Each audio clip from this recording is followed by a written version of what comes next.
ይትቀደስ ስምከ ብለን ነው መጀመሪያ መስግነን ነው አይደለም ወደ ልመና ወደ እንጀራ የዕለት እንጀራ ስጠን የምንለው ማንን አመስግነን ነው? ከማመልከቻ በፊት ማን ይመስገን? በደንብ አመስግኑት። ስሙ የተመሰገነ ይሁን። እንኳን አደረሳችሁ።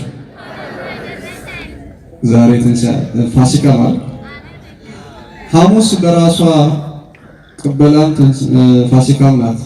በየዓመቱ በየቀኑ ለረቡዕ ፋሲካ ናት፣ ለዓርብ ደግሞ ቅበላ ናት። እንኳን አደረሳችሁ። ደግሞ የነነዌ ዛሬ ደግሞ ልዩ ቀን ነች፣ የጾም ማለት ነው። በስመ አብ ወመንፈስ ቅዱስ ሥላሴ በለወተንኮ ዘለከ ውዳሴ እግዚአብሔር አምላከ የኛ ጌታ የኛ በቸርነት ታደገን እኛ እንደሆነ ኃይል የለን በቸርነት ታደገን እኛ እንደሆነ ኃይል የለን የኛ ጌታ የኛ ጌታ በሩትስ የኛ መድህን የኛ መድህን በቸርነት ታደገን እኛ እንደሆነ ኃይል በምህረት ታደገን እኛ እንደሆነ ኃይል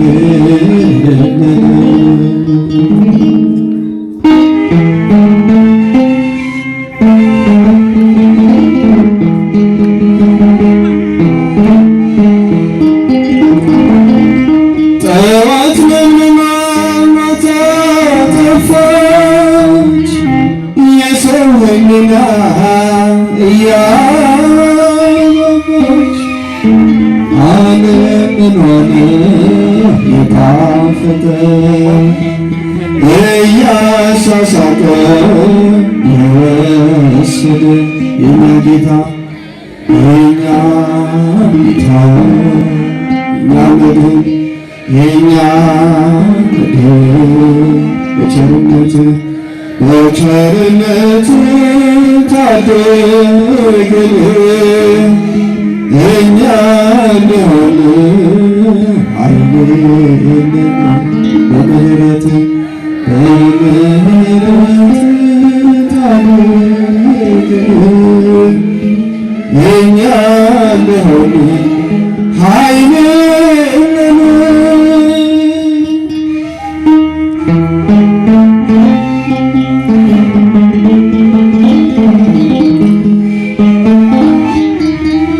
ዛሬ ሲኖር ትጠፋለች ከነተንኮሏ ዓለሞች ነች እሾህ በቅሎባት እሾህ ሆና በመተላለፍ ሰው አለቀና የኛ ጌታ የኛ ጌታ መድህን የኛ መድህን በቸርነት ታደገን እኛ እንደሆነ ኃይል በምህረት ታደገን እኛ እንደሆነ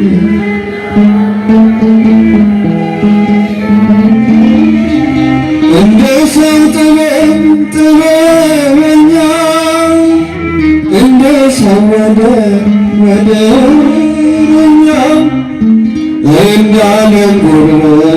ጉልበተኛ በአምላክ ፊት ሲታይ ሕመምተኛ የኛ ጌታ የኛ ጌታ የኛ መድን የኛ መድን በቸርነት ታደግን እኛ እንደሆነ ኃይልን በምሕረት ታደግን እኛ እንደሆነ ኃይልን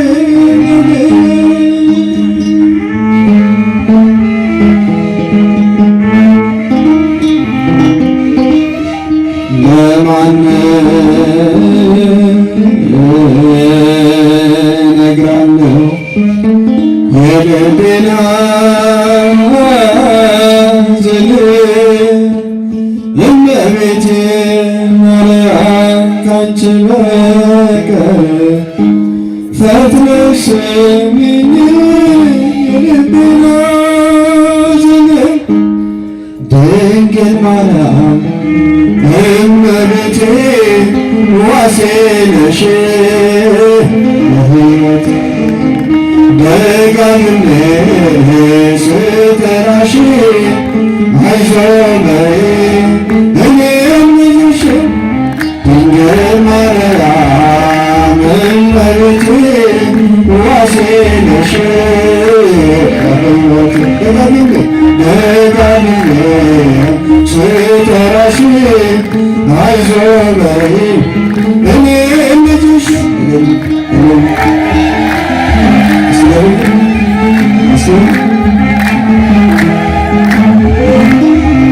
ድንግል ማርያም ዝም እንደማትይኝ ያውቃለሁና እመቤቴ እጠራሻለሁ ነገም እንደገና ድንግል ማርያም ስምሽን ስጠራው እታደሳለሁ እመቤቴ በደስታ ተውጬ እመስጣለሁ ድንግል ማርያም እመቤቴ ዋሴ ነሽ ለሕይወቴ ደጋግሜ ስጠራሽ አይዞህ በይ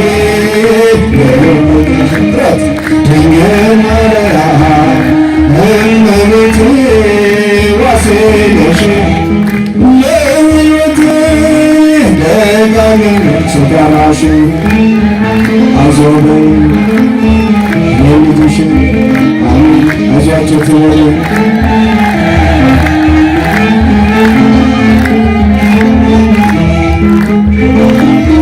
ድንግል ማርያም ስለ ብዙ ነገር እየተጨነቅኩ እመቤቴ ተስፋ እንደሌለው ሰው ዓላማ ቢስ ሆንኩ ድንግል ማርያም ወደ እኔ ቅረቢ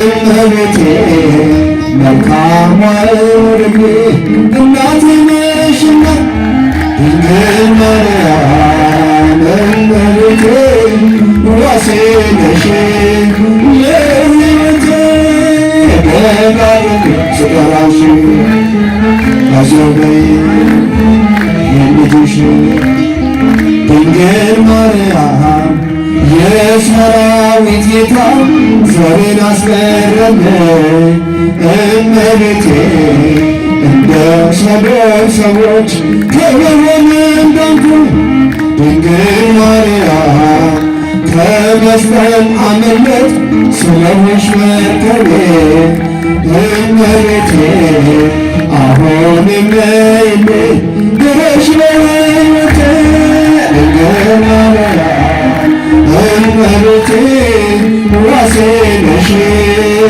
ለሕይወቴ ደጋግሜ ስጠራሽ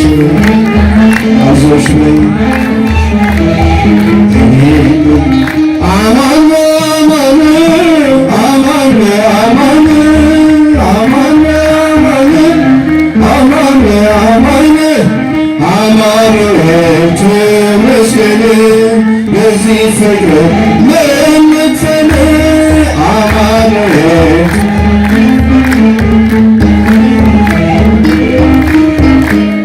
ድብቁን ኃጢአት አንተ ብትገልጸው ይቅር ብለህ ባትሸፋፍነው እንደ ሰው በቀል ቢኖረኝ ጌታ ለኔ ኃጢአትስ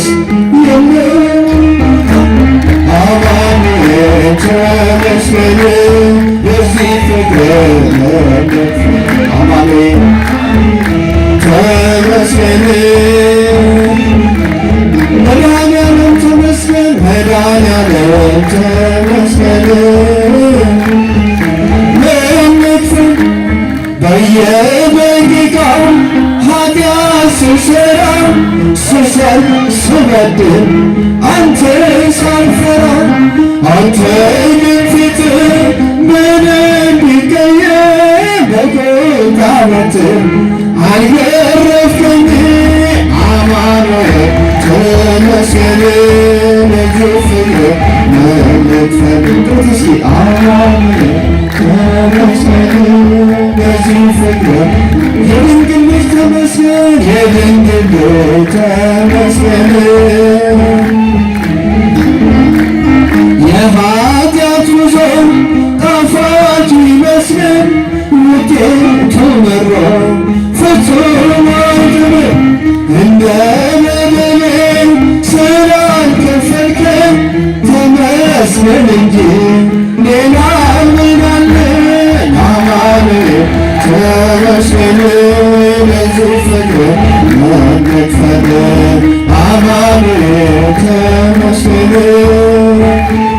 መድኃኒዓለም ተመስገን መድኃኒዓለም ተመስገን በዚህ ፍቅር ስሉስ ቅዱስ ስሉስ ቅዱስ ተመስገን ለምን አማን አማን አማን አማን አማን አማን አማን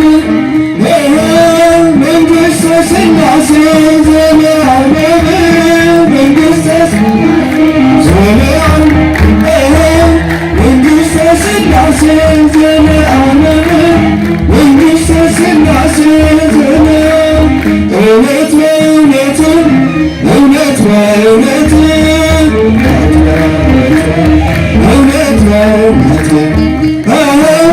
የሥላሴ መንግሥት የዘላለም ናት የአባታችን መንግሥት የዘላለም ናት የሥላሴ መንግሥት የዘላለም ናት የአባታችን መንግሥት የዘላለም አማን በአማን አማን በአማን በክብር አማን በአማን አማን በአማን መንክር ስርዓተ ልደቱ መንክር ስርዓተ ጥምቀቱ መንክር ስርዓተ ልደቱ መንክር ስርዓተ ጥምቀቱ እውነት በእውነት እውነት በእውነት ድንቅ ነው እውነት በእውነት እውነት በእውነት ድንቅ ነው የጌታ ልደት ድንቅ ነው የአምላክ ጥምቀት ድንቅ ነው የጌታ ልደት ድንቅ ነው የአማኑኤል ጥምቀት እውነት በእውነት እውነት በእውነት እመብርሃን እውነት በእውነት እውነት በእውነት እመብርሃን ለኔ ልዩ ናት ድንግል ማርያም ለእኛ ልዩ ናት ድንግል ማርያም ለኔ ልዩ እመብርሃን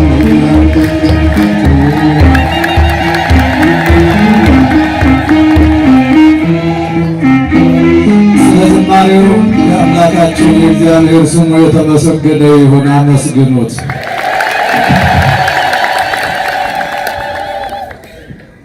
በስመ አብ ወወልድ ወመንፈስ ቅዱስ አሃዱ አምላክ አሜን። የተከበሩ ሊቀ ሊቃውንት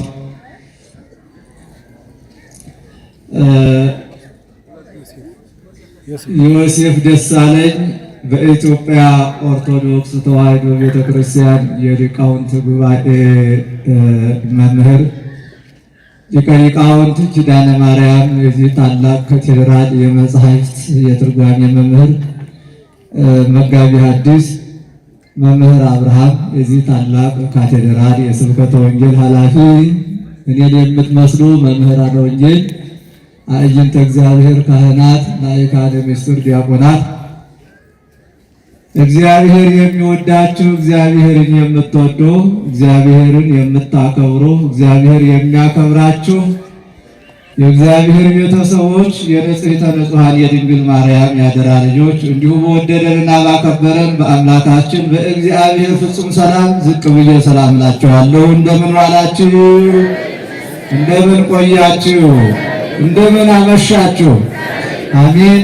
አምላካችን እግዚአብሔር በፍቅሩ ስቦ በረድኤት አቅርቦ በዚህ በቅድስናው ተራራ ተሰባስበን ቃሉን እንድንሰማ እንድናመሰግነው የረዳን ማን ይመስገን? እግዚአብሔር በሰጣት ሁሉ እናታችን ድንግል ማርያም ክብርና ምስጋና ይድረሳል። እንዲሁም ለክብሩ መስቀሉ ክብርና ምስጋና ይሁን። ቅዱሳን መላእክት ጠባቂነታቸው አይለየን። ጻድቃን ሰማዕታት፣ ደናግል፣ መነኮሳት፣ አበው ቀደም ጸሎታቸው በረከታቸው ድል የማትነሳ ሃይማኖታቸው ከሁላችን ጋር ይሁን። እንኳን አደረሳችሁ አደረሰን። በመዓዘ ጥበባት በእውነት ልዑል ሰገድ ዝማሬ መላእክትን ያሰማል፣ ዝማሬ መላእክትን ያሰማል። እንዲሁም በማሲንቆ በክራሩ ያጀቡንን ወንድሞቻችንን ዝማሬ መላእክትን ያሰማል። አመስግኑ። አንድ ጊዜ አንድ ነገር ተናግሬ ወደ ትምህርቱ ቀጥታ እንሄዳለን። ልማቱን በተመለከተ ነው የምነግራችሁ። ልማቱን በተመለከተ ሶስት ነገር እነግራችኋለሁ። እዚህ በመካከላችሁ ምዞር ትኬት አለች ያልደረሳችሁ፣ ልማቱን እንዳረሱ ለማስታወስ ነው። ታውቁታላችሁ።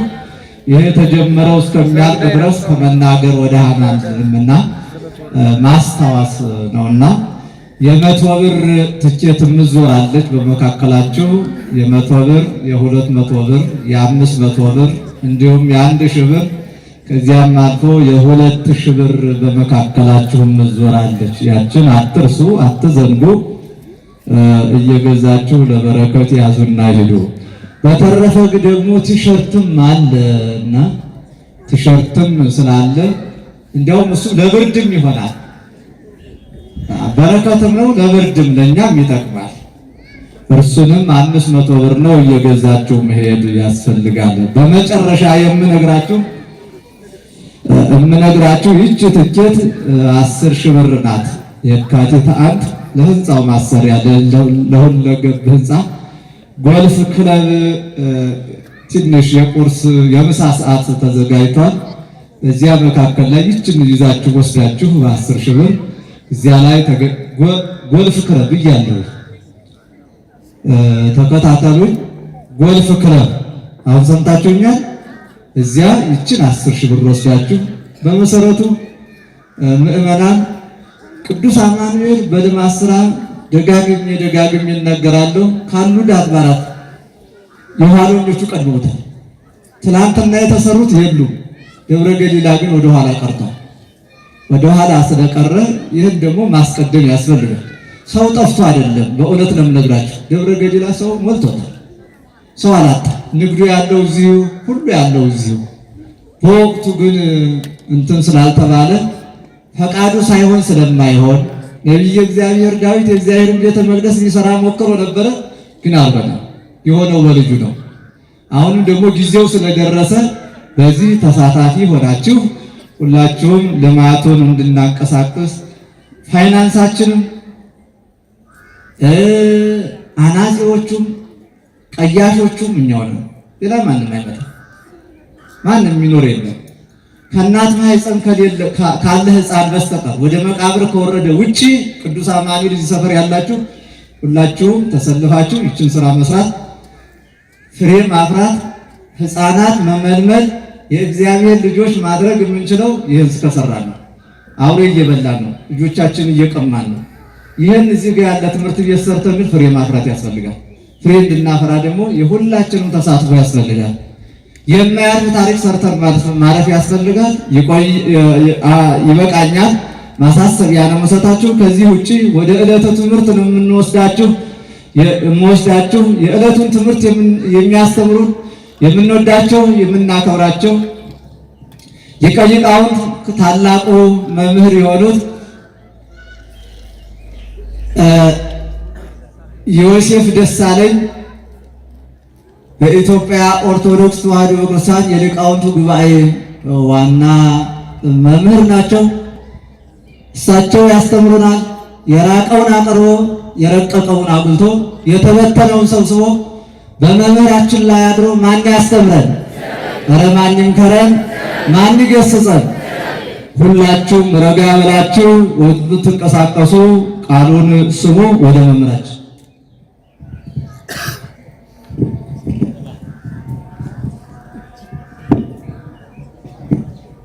ተመየጥ መንገሌነ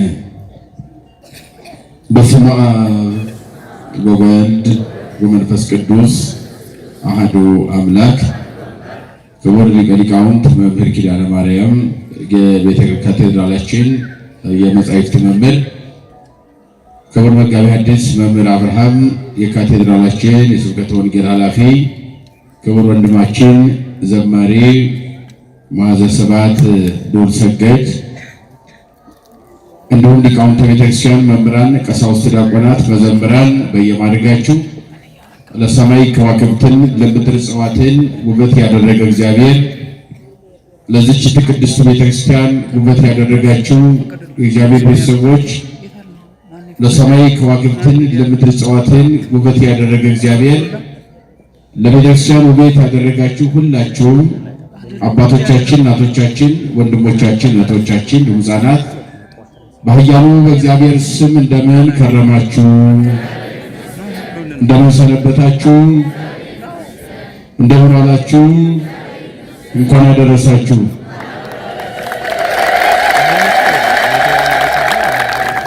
ተመየጥ መንገሌነ ወደኛ ተመለስ። እስኪ በሉላችሁ። አይሰማም? ድገሙት እስኪ። እንደ እግዚአብሔር መልካም ፈቃድ የምንነጋገርበት የመጽሐፍ ቅዱስ ኃይለ ቃል ነው። ይህንን የመጽሐፍ ቅዱስ ኃይለ ቃል በሐዋርያት ሥራ ምዕራፍ 4 ላይ የምናገኘው ኃይለ ቃል ነው። ቁጥር 4 ላይ እናገኘዋለን። ኃይለ ቃሉ የሚያስተምረን ነገር ቢኖር ያው መመለስ ያለብን ማየት ያለብን አባቶች እንዳሉ ለመታየትም ደግሞ የሚበቁ አባቶች እንደሚያስፈልጉ ነው የሚነግረን ማለት ነው። የሐዋርያትን አባቶቻችን የቅድስና ጥግ ይነግረናል። በዚህ መጽሐፍ ውስጥ የምንመለከተው የክህነትንም ደግሞ ልልናን በደንብ አድርጎ እስከ ጥጉ የሚነግረን የመጽሐፍ ቅዱስ አረፍተ ነገር ነው። ክህነት እስከምን ድረስ ነው? ልልናው ክብሩ በደንብ ሲያዝ ክህነት እስከምን ይሰራል? የተሰጠን ክህነት ስልጣን ከምን እስከምን ድረስ ነው? ያን ስልጣን አክብረን ስንይዘው እንዴት እንደምንጠቀምበት እንዴትም እንደምንጠቅምበት አስረግጦ የሚነግረን የመጽሐፍ ቅዱስ ክፍል ነው። በአንጻሩ በክህነት ለሚያምኑ ውልደ ጥምቀት ሁሉ በአጠቃላይ ወደዚሁ ሰማይና ምድርን ማሰር መፍታት በሚችል አረፍተ ዘመን በማይገታው ዘላለማዊ የሆነ የክብር ስልጣን ከልባቸው ሆነው ሲመለሱ ምን ያህል ፈውስና ድነት የተሰበረን ጥግናታቸውን በአስቸኳይ እንደሚያገኙ አስረግጦ የሚነግረን የመጽሐፍ ቅዱስ ክፍል ነው ማለት ነው። እንግዲህ ጥንተ ነገሩን ስንመለከተው ሐዋርያት አባቶቻችን የሐዲስ ኪዳን የመጀመሪያ ምዕመንም ናቸው፣ የመጀመሪያም ካህናት ናቸው። በነገራችን ላይ ከክህነት ምዕመንነት ይቀድማል። ምዕመን ሳይሆን ካህን አይሆንም። ምንጩ ማን ነው ከተባለ ክህነቱ ሳይሆን ምንጩ ምዕመንነት ነው። ምዕመን ይቀድማል ከካህንነት። ይህ ብሉይ ኪዳንን ብናነበው አዲስ ኪዳንን ብንመለከተው ከአሮን ቀድሞ የተገኘው ሙሴ ነው። በሙሴ አማኝነት አሮን እንዲፈጠር ተደርጓል። ወደ ክህነት ማለት ነው፣ ወንድሙ ማለት ነው። ደረጃ በደረጃ ወደዚህ ምድር ስንመጣ ወደ ሐዲስ ኪዳኑ በልብሰተ ሥጋ ወይም በለቢሰ ሥጋ በተዋህዶ መድኃኔዓለም ከድንግል ተወልዶ በዚህ ምድር ላይ እየተመላለሰ ዓለምን በሚያስተምርበት ጊዜ ከማስተማሩ በፊት ቀድሞ ከጾሙ ቀጥሎ የመጀመሪያው ስራው ምዕመናንን መምረጥ ነው። ስራውን የሰራው ከምን ቀጥሎ አልኳችሁ? ከጾሙ ቀጥሎ ነው። ሰዎች የክርስትና መሰረት የሚሆኑ ምዕመናን አስፈለጉ። በብሉይ ኪዳን አብርሃምን ከጨለማ ምድር ከሶርያ ምድር ከካራን ሰፈር ናውጣ ብሎ በመንፈቀ ሌሊት በማይከለከል አፍላገ ሶርያ በሶርያ ሁለት ወንዞች መካከል ከጠራ በኋላ ከዘመዶችን ከሀገርህ ተለይተህ ውጣ፣ እኔን ማሳይን ሀገር ትወርሳለህ፣ ማርና ወተት ታፈሳለች። ማር ብሉይ ኪዳን፣ ወተት አዲስ ኪዳን የሚፈስባት ምድር ማለት ነው እንጂ ይሄ ማር የምንለው የለመድነው ማር አይደለም። እዚህ በየከተማው በየሰፈሩ የሚሸጠው ከንብ የተገኘ የእጽዋትና የአበባዎች ውጤት የሆነ እሱ ማር አይደለም። የመጽሐፉ ሲተረጎም ብሉይ ኪዳን ማለት ነው። ማር የተባለው ኦሪተ ሙሴ ትንቢተ ነቢያት ነው። ወተት ታፈሳለች የተባለው ደግሞ ወንጌል ያፈስበታለሁ ሰው ሁኜ በዚህ ምድር ላይ ከዚያም ሐዋርያት ያፈሱበታል። የሚፈሰው ወተት ወንጌል ነው እንጂ የላም ከላም የሚገኝ የላም ተዋጽኦ አይደለም። ስለዚህ ያ ከመወልዱ አብርሃምን ጠራው። ከአብርሃም በኋላ ነው ክህነትን ካህናትን ሁሉም እንዲወለዱ የተደረገው እዚያ በኋላ ነው። ደረጃ በደረጃ የሚቀድመው ምዕመንነት ነው። ምንድነው የሚቀድመው? ምዕመናን ሲል ካህናቱንም ያካትታል። ጳጳስ የለ ፓትርያርክ በምዕመናን ውስጥ ይካተታሉ። ከምዕመናን የተገኙ ናቸው። ስራቸው ምዕመናን ናቸው ማለት ነው። ግን ደግሞ ለአገልግሎት እግዚአብሔር ከምዕመናን መካከል አንተን መርጬሃለሁ፣ አንተ አስተምር፣ አንተ ምከር፣ አንተ ገስጽ ብሎ በስልጣን መርጦ እግዚአብሔር ደግሞ ያስቀምጣል። ማን ያስቀምጣል? ግን ማን ይቀድማል? ከካህናት ማን ይቀድማል? ምዕመናን ይቀድማሉ። ጌታችን በ30 ዓመቱ በማየ ዮርዳኖስ በእደ ዮሐንስ ተጠመቀ ነው ትምህርታችን። ያው ቋሚ የታወቀ ነው። ብዙ ርቅ አልሄድም። ማቴዎስ 3 ሉቃስ 3 የሚነግረን 30 ዓመት ክርስቶስ ሲሞላው ዮሐንስ 30 ዓመት 6 ወር ሲሞላው፣ ምክንያቱም ክርስቶስን ዮሐንስ 6 ወር ይበልጠዋል በእድሜ።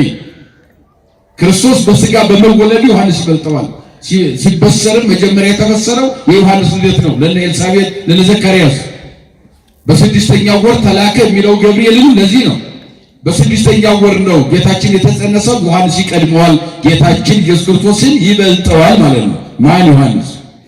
ሲወለድም እንደዚያው 6 ወር ይበልጣል። ወንጌል በመስበክም 6 ወር ዮሐንስ ቀድሞ ከክርስቶስ ወንጌል ሰብኳል። ክርስቶስ ጉባኤ ዘርግቶ ሳያስተምር ወንጌል ማስተማር ሳይጀምር የመጀመሪያው ሰባኪ አስተማሪ ዮሐንስ ነው። ድኅረ እምነቢያት ከነቢያት መጨረሻ መደምደሚያ በኋላ የተገኘ ቅድመ እምሐዋርያት ከሐዋርያት ቀድሞ የተገኘ የመጀመሪያ ሐዋርያ ካህን ሰማዕት ከካህንም ፈጣሪን ያጠመቀ ልዩ ካህን ለማንም ያልተሰጠ ለመድኃኔዓለም ለአማኑኤል እናትነት ብቻ የተሰጠች ማናት ከተባለ ለማንም የማይሰጥ ዕድል ከዚያም በፊት ከዚህ በኋላ የማይሰጥ ዕድል ወላዲተ አምላክ ድንግል ማርያም ብቻ እንደሆነች ፈጣሪውን ያጠመቀ ማንም የለም፣ ወደፊትም አይኖርም። ማነው እሱ? ዮሐንስ ብቻ ነው። ይህን ጸጋ እግዚአብሔር ሰጥቷቸዋል። ክብርና ምስጋና ለእግዚአብሔር ይሁን። ስለዚህ ከተጠመቀ በኋላ ቀጥታ ማንም ጋር አልተገናኘም። መድኃኔዓለም ጉዞውን ያደረገው ከጥምቀት ወጥቶ ቀጥታ ወደ ገዳመ ቆሮንቶስ ነው። ወደ ቆሮንቶስ ምድረ በዳ ነው ጉዞውን ያደረገው ለጾም ማለት ነው። ከማንም ጋር አልተገናኘም። ዮሐንስ አጠመቀው፣ መንፈስ ቅዱስ ረቦት አየ በአምሳለ ርግብ በጽንፈ ዮርዳኖስ። ከዚያ በኋላ በሰማይ የምወደው ልጄ ነው ብሎ አመሰከረ። አንድነት ሶስትነት በዮርዳኖስ በገሃድ ተገለጠ ማለት ነው። ታየ። ነገረ ሥላሴ በገሃድ ቆሞ ታየ ማለት ነው። አያችሁ፣ ያላየነው ታየ። አስተርእዮ የምንለው ለዚህ ነው። የጌታ መወለድ ብቻ አይደለም፣ የሥላሴ መገለጥ ነው አስተርእዮ። የኢየሱስ ክርስቶስ በለቢሰ ሥጋ መገለጥ ብቻ አይደለም አስተርእዮ። የማይታየው አብ በደመና ሆኖ ልጅ ማለቱ ምስክርነት ሰጣ። የእሱን ድምፅ ብቻ ስሙ አለ። የእሱ ያስተማራችሁ ወንጌል ይዛችሁ ለዘላለም እየመሰከራችሁ ኑሩ ነው። የክርስቶስ ድምፅ ወንጌል ስለሆነ በዚህ ጸንታችሁ ኑሩ ማለት ነው። ረቦ መንፈስ ቅዱስ ታየ። አንዳንዶቹ ርግብ ነው የወረደው ይላሉ። ሌሊት 10 ሰዓት ስለተጠመቀ 10 ሰዓት ርግብ ከቦታው አይንቀሳቀስም ብለው ዘጉት ሊቃውንቱ። 10 ሰዓት ርግብ ይንቀሳቀሳል። ሌሊት የሚንቀሳቀስ ርግብ አለ? የለም። ስለዚህ መንፈስ ቅዱስ ነው። የተጠመቀውም የተወለደውም የተነሳው 10 ሰዓት ነው። ይሄ ቋሚ ትምህርታችን ነው በቤተክርስቲያን። ታምረ ኢየሱስ ላይ መንፈቀ ሌሊት ይላል። ያንኛው መንፈቀ ሌሊት ያለው ታምረ ኢየሱስ ተቀበራለሁ እነሳለሁ ብሏል። ከተቀበረ መነሳቱ አይቀርም ብለው ነው ብሎታል ሊቃውንቱ። ማርቆስ 3 ሰዓት ተሰቀለ፣ ሌሎቹ 6 ሰዓት እንዳሉት ማርቆስ መሰቀሉ አይቀርም የመጣበት ዓላማው ነው ብሎ ቸኩሎ 6 ሰዓትን ጻፈ። ሌሎቹ ግን ሰዓቱን ወስነው ጻፉ ይላሉ ሊቃውንቱ። ይሰቀላለሁ ስላለ ስለማይቀር ጽፏል። ሐሰት ሊሆን ግን አይችልም። የእውነት ብሎታል። አንድም የተያዘበትን አይቶ ነው ይላሉ ማርቆስ። ከተያዘ መሰቀሉ አይቀርም ብሎ ስለዚህ ሌሊት 10 ሰዓት ጥር 11 ቀን ማክሰኞ ሌሊት 10 ሰዓት ተጠመቀ። ከማንም ጋር ሳይገናኝ ጉዞውን ወደ ጾም አደረገ። ወደ ገዳመ ቆሮንቶስ ወደ ቆሮንቶስ ምድረ በዳ አደረገና 40 መዓልት 40 ሌሊት ከቆመ ሳይቀመጥ ከዘረጋ ሳይታጠፍ 40 መዓልት 40 ሌሊት ጾመ። ሰይጣንን ድል አደረገ። የጾመበት ዓላማው ድነት ፈልጎ አይደለም። ከሱ በላይ አጥያቄ ኮናጊም የለም። የባህሪ አምላክ ነው። ክብር ይግባውና ግን የጾመው ለምንድን ነው ከተባለ ጾመ እግዚእነ አርያዚያሁ ከመ ይሀበነ በድጓው ላይ ሊቁ ምን አለ ቅዱስ ያሬድ ጌታችን ጾመ ለምን ብላችሁ ከጠየቃችሁ አርያውን እንድንከተለው እሱን ተከትለን እንድንጾም ነው። እሱ ጾሞ ሰይጣንን ፈተናዎች ሁሉ ድል እንዲያደረገ ሰይጣንን እንደ እሳት ሁሉ እንዳጠፋው እኛም አትነን እንድናጠፋው ለዚያ ነው። 40 ቀን ሲሞላው የካቲት 20 እሑድ ቀን 40 ቀን ሞላውና እሑድ ቀን የካቲት 20 ጾሙን ጨርሶ ጌታችን አምላካችን መድኃኒታችን ኢየሱስ ክርስቶስ ከዚያ ከገዳመ ቆሮንቶስ ወጣና ማንም ሰው ጋር አልተገናኘም። ወደ ዮርዳኖስ መጣ። ከዮሐንስ ጉባኤ ላይ ተገኘ። የተገኘ በመካከላችን በጉባኤያችን ይገኝልን። አዎ አይለየንም። በእርግጥ ረድኤት በረከቱን ምሕረቱን ያውርድልን ማለት ነው እንጂ አዎ ከጉባኤያችን ከኛ አይለይም፣ ተለይቶ አያውቅም። ምክንያቱም ስሙ አማኑኤል ነው። ትርጓሜውም ከማን ጋር ነው? አመስግኑት እግዚአብሔር። አይለየንም፣ ልጆቹን አይለይም። ምሕረት ያውርድልን ለማለት ነው። በዮሐንስ ጉባኤ ተገኘ። እነሆ ያለምን ኃጢአት የሚያስወግደው የእግዚአብሔር በግ ይሄ ነው ብሎ ዮሐንስ በአደባባይ አስተዋወቀው፣ ሰበከለት። ሺህ በጎች ተሰዉ፣ መስዋዕት ሆነው ቀረቡ። በብሉይ ኪዳን በመቶ ሺህ የሚቆጠሩ በጎች መስዋዕት ሆኑ። ግን የለም ገነትን የከፈተ በግ ግን የለም። ጊዜው ዕርቃት ሰጡ። ከስጋዊ ደዌ ከተለያየ ችግር፣ መከራ፣ ቸነፈር፣ ረሃብ፣ ስደት ታደጋቸው። ከጊዜያዊ ጠላት ታደጋቸው ያ መስዋዕት። ግን ገነትን መክፈት፣ ሲኦልን መበርበር፣ ዕርቃኑን ማስቀረት፣ ነፍሳትን ማውጣት፣ ከጨለማ ወደ ብርሃን ማሸጋገር ግን የቻለ በግ የለም አለ። ያንን ማድረግ የሚችለው ብቸኛው የእግዚአብሔር በግ ይሄ ነው አለው ክርስቶስን። ክብርና ምስጋና ለመድኃኒዓለም ይሁን። ይሄ ነው አስተዋወቀው። በግ ዝቅ ብሎ ይሄዳል አቀርቅሮ፣ እሱም ደግሞ በትሕትና ዝቅ ብሎ ትሑት ነኝ በልቤም ቅን ነኝ ብሎ ትሕትናውን ለመስበክ በግ ብሎታል ክርስቶስ። እዚያ በግ አለው ትሕትናውን። በግ በላቱ ኀፍረተ ሥጋ ይሰውራል። የሌሎቹን የፍጥረቱን ሁሉ ኃጢአት ሰውሮ እያየ እንዳላየ፣ ጆሮን የፈጠረ እግዚአብሔር እየሰማ እንዳልሰማ፣ ዓይንን የፈጠረ እግዚአብሔር እያየ እንዳላየ፣ ሁላችን የምንሰራው ሁሉ ኃጢአት የሚደበቅበት ምንም ነገር ሳይኖር፣ ከሱ የምንሰወርበት ምንም ነገር ሳይኖር እያየን የሰራነው ሁሉ እንዳላየ ሆኖ በምሕረት የሚጠብቅ አዎ ኀፍረታችንን የኛን ሰውሮልን፣ ኃጢአታችንን ሰውሮልን፣ ደብቆልን በእያንዳንዳችን በግንባራችን ቢጻፍ ምን ሆኖ ነበር? በቃሉ ጋናችሁ ግንባር ላይ ቢጻፍ እንደ ድሮ እንደ ብሉይ ኪዳን ለምጽ ሆኖ ቢወጣ ምን ይሆን ነበር? አሁን አለ መተያየት እንችል ነበር? አረ ነገር አይቻልም አይደል? ግን ሰወረልን መድኃኒዓለም። ክብርና ምስጋና ለስሙ ይሁን። ለክብር እያዘጋጀ እድሜ ለንስሐ እየሰጠ እግዚአብሔር እየታገሰ አያችሁ። ስለዚህ ይህን ሁሉ የሚያስወግድ ነው የእግዚአብሔር በግ ሲለማል። በቀንድ ያለው ጸጉሩ ሲሸልቱት አይ ጸጉሬ ከዝናብ የምከላከልበት ነው ብርድ የምከላከልበት ነው። በቀንዱ ግን አይዋጋም። ዝም ብሎ ጸጉሩ ሲሸልቱት ዝም ይላል። የዋህ ነው፣ ቅን ነው። ግን እኮ ቀንድ ያለው መከላከል ይችላል አይችልም?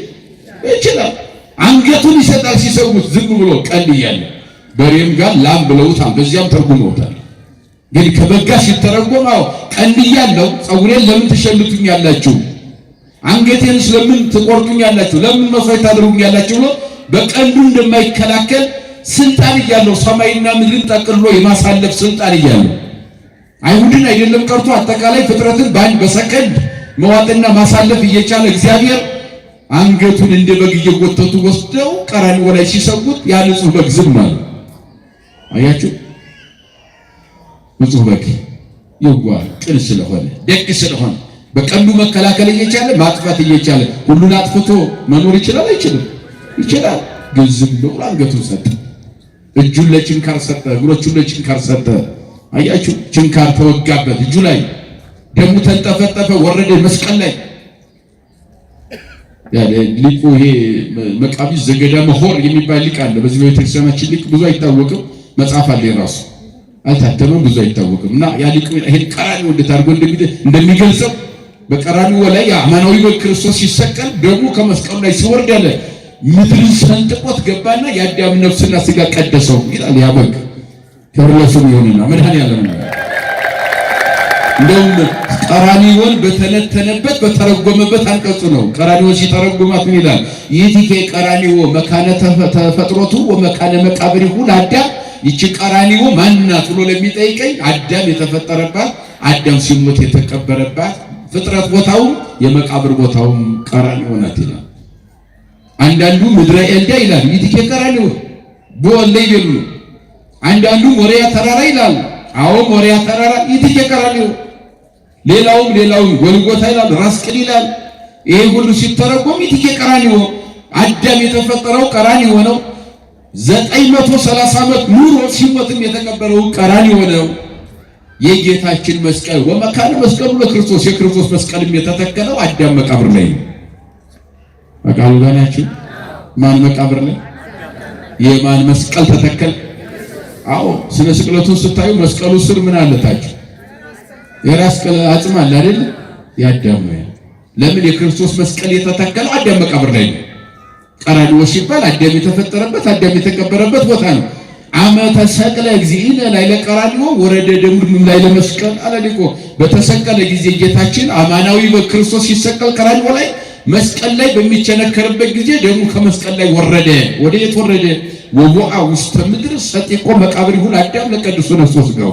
የአዳምን መቃብር ሰንጥቆ ገብቶ ነፍስና ስጋውን ይቀድሰው ዘንድ ምድር ሰንጥቆት ገባ። የአዳም ነፍስና ስጋ የሁላችን የተቀደሰው። ክብር ለአምላካችን ለመድኃኔዓለም ይሁን። ስለዚህ ወደ ዮሐንስ ጉባኤ ሲገኝ የእግዚአብሔር በግ አለው መስቀል ላይ የሚሰዋው ያ በግ የሲኦልን ጨለማ የሚበረብረው ርቃኑን የሚያስቀረው ሲኦል ያ ዓለምን የዋጠ ሲኦልን በርብሮ ርቃኑን የሚያስቀረው ያ በግ አመዝበራ ለሲኦል ይላል አትናቴዎስ የተባለው ሊቅ በሃይማኖተ አበው ድርሳኑ ላይ አመዝበራ ለሲኦል ምን ማለት መሰላችሁ? በረበራት ማለት ርቃኗን አስቀረ።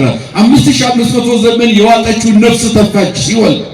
ምክንያቱም በጉ ተሰቅሏል። የት ቀራንዮ ደም ዓለምን ቀድሶታል። ያን ደም መቃወም የሚችል ፍጡር በምድር ላይ ስለሌለ አጋንንት ተንቀጠቀጡ፣ መግቢያው ጠፋቸው፣ ስልጣናቸው ተንኮታኮተ። ዓለምን ያሰረ ሰይጣን ታሰረ። በማን? በመድኃኔዓለም። ከዚህ በኋላ ነው ለዚህ ነው ዮሐንስ የእግዚአብሔር በግ ያለው። ይሄን ሁሉ ልልናውን ክብሩ መግለጽ ነው። ያ ቅድም እንደተነገረው ዛሬም በዓሉ እንዲያከበራችሁት ያ ለስንት ሺህ ሕዝብ ነው? 5 እንጀራ 2 ዓሣ አጥግቦ 12 ቅርጫት ወይም እንቅብ ወይም መሶብ ያነሳው ለስንት? ለ5000 5 እንጀራ አስቡ። አንድ እንጀራ ለስንት ሺህ ማለት ለአንድ ሺህ አይደል? ይሆናል አይሆን? አንድ እንጀራ ለ5000 ሆነ።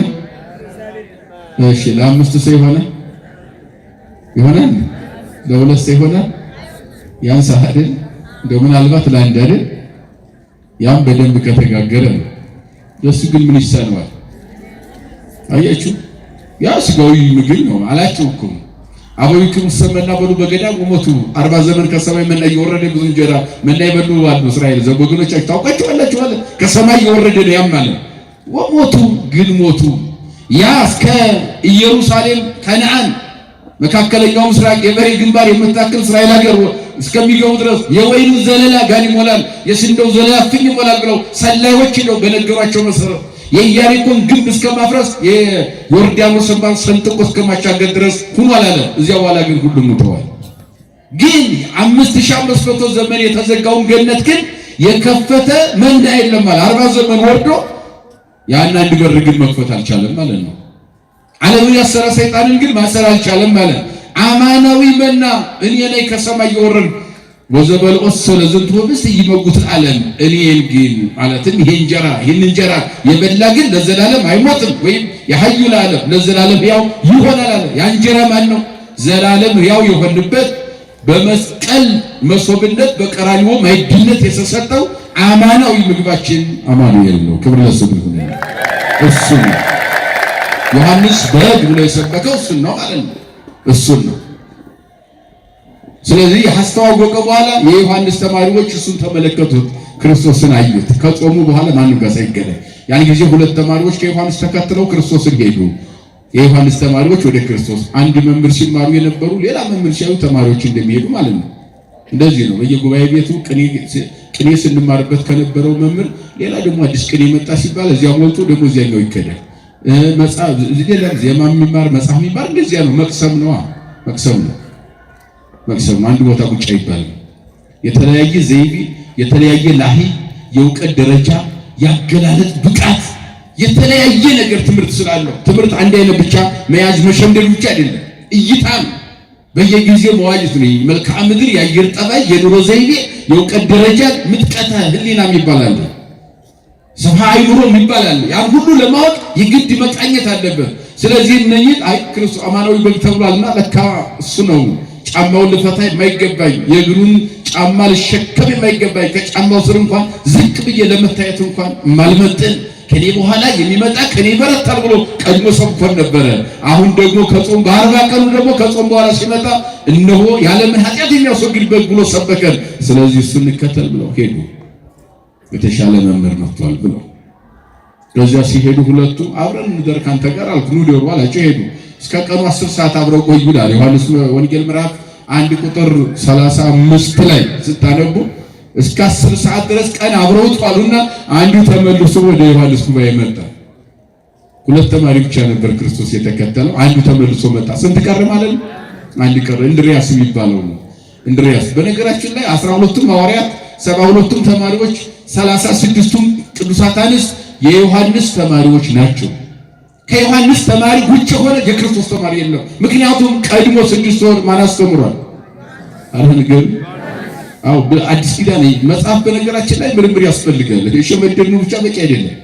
በጣም መመርመር ያስፈልጋል በየጊዜው ማለት ነው። ለምን እንዴት የሚል ያስፈልገዋል። አያችሁ የዮሐንስ ተማሪዎች ናቸው ሁሉም 12ቱንም ከሌላ የመጡ አይደሉም። ከዚያ በኋላ እዚያው ገሊላ ባህር አጠገብ ከዚያው በዚያው በሙት ባህር አጠገብ ከዚያው በናዝሬት ገሊላ በተለያዩ ቦታዎች በዮርዳኖስ ማዶ በቢታንያ በቢተራባ ማይዶተ ዮርዳኖስ በዮርዳኖስ ማዶ ቅሩበ ሳሌም በኢየሩሳሌም አቅራቢያ ከተለያዩ ሰፈሮች የመጡ ናቸው።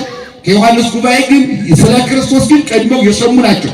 በአብዛኛው ግን ባይምሯቸው ገና አላደጉም በእውቀታቸው ከዮሐንስ እንደተማሩ ናቸው። ያ ተመልሶ ሲመጣ ያኛው ቀጠለ። እንድሪያስ ነው ለምን ብቻዬን እሆናለሁ እኔም ልጥራ እንጂ የሚከተል ሌላ ተማሪ ያስፈልጋል አብሮኝ የሚማር አለና ተማሪ ጓደኛውን ተማሪ ወንድሙን ለማስተማር ከኔ ጋር ተማር፣ ይህን መንፈሳዊ ማዕድ ከኔ ጋር ተሳተፍ እንደሚል እንድሪያስ ጴጥሮስ ወንድሙን ጠራ። ደግሞ ምን አለው? ረከብናሁ ለማስያዝ ዘይብልዎ ክርስቶስ ዘጸሐፈ ሙሴ በውስተ ኦሪት ወነቢያትን የተነበዩ መንቲያሁ ነቢያት በተለያየ ህብረ ምሳሌ የተናገሩለት እንደ ሙሴ ነበልባል ከሐመልማል እንደ ጌዴዎን ደግሞ በአምሳለ ጠል ወጸምር እንደ ዳንኤልም ደግሞ በአምሳለ እብን ቅውም እንደ እዝራም ደግሞ በአምሳለ አንበሳ መፍረህ በሚያስደነግጥ በሚያስጨንቅ አንበሳ በሚያስፈራ አንበሳ አምሳል በተለያየ ምሳሌ ለነቢያት ተገልጾላቸው የጻፉት እንደዚያው ላይ ገለጡት።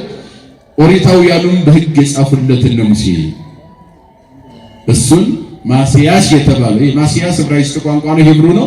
ማስያስ ያ የተባለው በአረበኛው መሲህ በግሪኩ ክርስቶስ በዚህ በእኛ ደግሞ በግዙ አምላክ ንጉሥና በአማርኛ ስናስቀምጠው በነፍስ በስጋ ፈጥሮ የሚገዛ ብቸኛ ገዥ ማለት ነው። እስኪ በሉ በነፍስም በስጋ በነፍስ ፈጥሮ የሚገዛ ብቸኛ ገዥ ማነው? አመስግኑት እስኪ ማን አለ? ማን አለ? የዚህ ዓለም ገዥ እኮ ቀበሌ ገዛ፣ ሰፈር ገዛ፣ መንደር ገዛ፣ አገር ገዛ፣ ዓለም ገዛ አንድ ሰው ፈጥሮ አልገዛም። በቃ ይሄው ነው አቅሙ እስከዚህ። አንድ ሰው ፈጥሮ የገዛ የዚህ ዓለም ገዥ የለም። ካለ መኖር ወደ መኖር አንጥቶ ፈጥሮ ነፍስና ስጋን አዋህዶ ሰው የሚል ስያሜ ሰጥቶ ከሰባት ነገር አዋህዶ ለዚያውም ሰባት መስተጻራን በተለይ አራቱ ተቃራኒ የሆኑ እሳት፣ ነፋስ፣ ውሃ፣ መሬት ተቃራኒ የማይግባቡ ነገሮችን አስማምቶ ሰው ነህ ብሎ ውብ ፍጥረት ነህ፣ አስተዋይ ፍጥረት ነህ፣ ምሳሌ ነህ ብሎ ፈጥሮ የሚገዛ ብቸኛ ገዥ ማን ብቻ ነው? ክብር ለስሙ እግዚአብሔር ብቻ ነው። ስለዚህ ክርስቶስ የሚለው ይህን የሚያስተረጉሙ በደንብ ስናየው ክርስቶስ ሁለት አይነት ትርጓሜዎች አሉት። አንዱ በነፍስና ስጋ በነፍስም በስጋም ፈጥሮ የሚገዛ ብቸኛ ገዥ አምላክ ማለት ነው። ሁለተኛው ደግሞ ከሁለት ባህሪ አንድ ባህሪ ከሁለት አካል አንድ አካል ማለት ባህሪ መለኮት በባህሪ ስጋ በተዋህዶ ክርስቶስ ተብሎ የሚጠራበት ስም ነው ማለት ነው። ለመለኮት ብቻም አይሰጥም ክርስቶስ የሚለው ስም፣ ለስጋ ብቻም አይሰጥም። ስጋ መለኮት ጋር ተዋህዶ መለኮት ከስጋ ጋር ተዋህዶ በተዋህዶ ምን ተብሎ ይጠራል? ምን ተብሎ ክርስቶስ ተብሎ ይጠራል። ሃይማኖቱ ነው ራሱ ትምህርቱ። ስለዚህ እርሱን አገኘን ብሎ ጴጥሮስን ሲጠራው ጴጥሮስ ጥያቄ ከማንሳቱ ቀድሞ ኢየሱስ ክርስቶስ በመካከላቸው ገባና ስምዖን ጴጥሮስ አንተ ከተሰመይ ኬፋ ስምዖን አንተ ከተሰመይ ኬፋ ዘበትርጓሜው ጴጥሮስ አለው። አንተ ኬፋ ትባላለህ፣ ትርጓሜውም ጴጥሮስ ማለት ነው።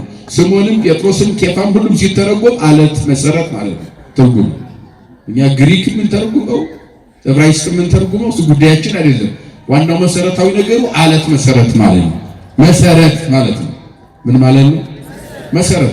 አብርሃም ለብሉይ ኪዳን ሃይማኖት መሰረት እንደሆነ ለአዲስ ኪዳን ትምህርት ደግሞ ሃይማኖት መሰረቱ ጴጥሮስ ነው።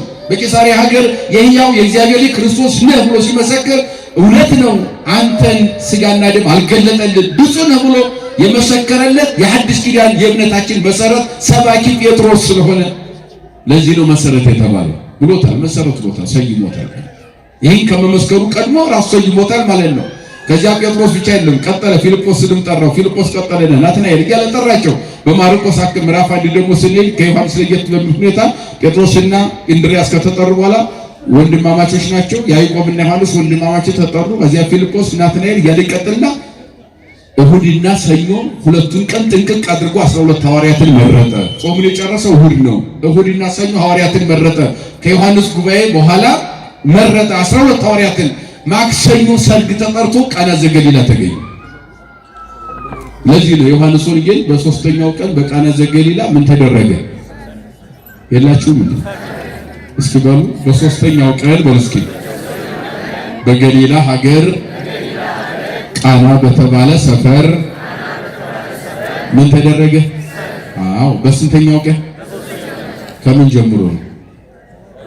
መጽሐፍ ቅዱስም አይገልጥም ይሄን። እሺ ከምን ጀምሮ ነው ያልኳችሁ? እስኪ ነግሬያችኋለሁ። ከጾሙ ሰይ ደስ ይላል። እናቶች ከምን በኋላ? እሺ እናቶች ጾሙ መቼ ነው የጨረሰው? እሁድ። እሺ እሁድ 1፣ ሰኞ 2፣ ማክሰኞ ምን ሆነ?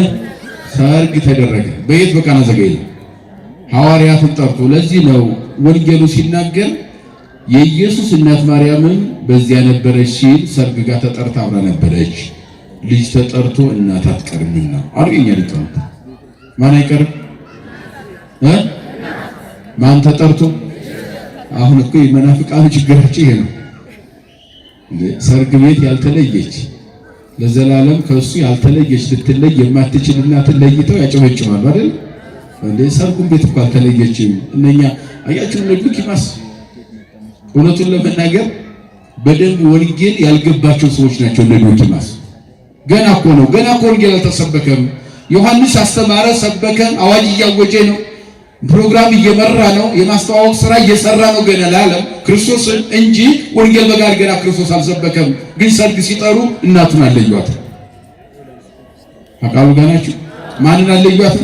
እነኛ ገና ያልተሰበኩ ገና ወንጌል ሳይሰበክላቸው አይ እናትማ ከልጅ እንዴት ትለያለች ብሎ አክብሮ የጠሯትን እመቤት ዛሬ የመጽሐፍ ቅዱስ ጠበቃ ነን፣ አዋቂ ነን፣ መጽሐፍ ቅዱስ የኛ ብቻ ነው፣ እኛ ለመጽሐፍ ቅዱስ ቅርብ ነን የሚሉ የሚደነቋቆሩ ሰዎች እንዴት ድንግል ማርያም ሊረሷታል? እዚህ ላይ እንዴት ከኢየሱስ ማርያም ትለያለች? የኢየሱስ እናት ማርያም ነበረች። ወጸጉሁ ለእግዚእ ኢየሱስ ይሉና ወእሙ ነው የሚለው ወሐለወት እሙ ማርያም የእናቱ ማርያምም ነበረች አብራ ተጠርታ። እሷ ብቻ አይደለችም፣ ምስለ አርዳይሁ ተማሪዎቹ ጋር ነው የተጠራው። ከማን ጋር? እንኳን እናት ተማሪ አልቀረም፣ መምህር ተጠርቶ ተማሪ አይቀርም አልኛ መተርጉማ። ስለዚህ መምህሩ ከተጠራ ተማሪዎች ወደ ይጠራሉ አለ። ከተጠሩ እነሱ እሱ ከጠራቸው 2 ቀናቸው ነው። ለሚመንነት ነው ብያቸዋለሁ። ገና ገናው ይቀጥላል። ለሚመንነት ተጠሩ ብያቸዋለሁ። ለሚመንነት በተጠሩ በሁለተኛው ቀን በሶስተኛው ቀን ሰርግ ተደርጎ ተጠሩ። ሰርግ ቤት ተጠሩ። ክርስቶስ ለዘላለም ሰርግ ቤት ሲጠራቸው ምድራዊ ሰርግ ቤት አብረው ተጠሩ ከመምህራቸው ጋር። ይሄ ቃና ዘገሊላ። እነሱ ግን ለማያልፈው ሰርግ ነው የተጠሩት። የሰርግ ካርዱን ይዘው በዓለም ላይ እመኑ ተጠመቁ መንግስተ ሰማያት ቀርባለችና አምናችሁ ምን በሉ።